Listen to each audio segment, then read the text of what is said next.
The next stone in the alphabet is Wunjo, which literally means joy. It looks like a giant P. And again, it's one of my favorite stones. Like, if you've heard me talk about the menacing stones, these are like the opposite to the menacing stones. These are the joyful stones.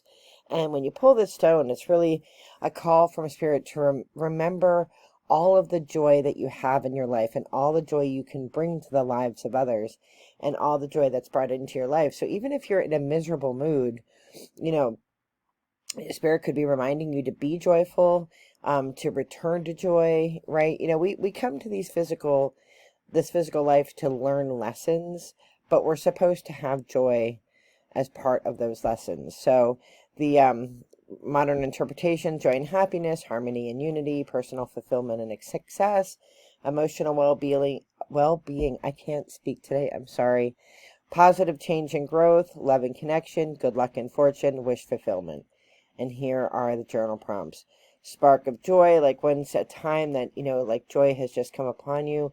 Our culture trains us not to be joyful. We feel guilty when we're joyful, like we don't have a right to be joyful. There are certain times when we're allowed to be joyful, but only if we've spent enough money to do that. One of those is coming up, Valentine's Day. One of them would just passed, the Christmas holiday season.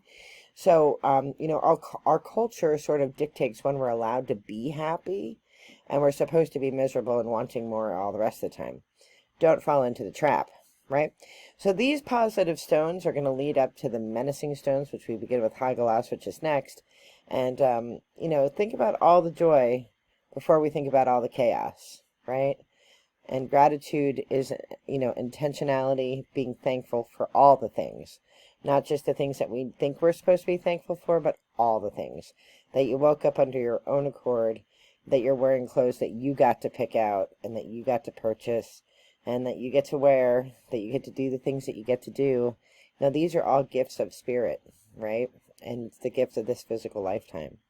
I am wishing you all the very best in light and love. Have joy today. Be well. Bye-bye.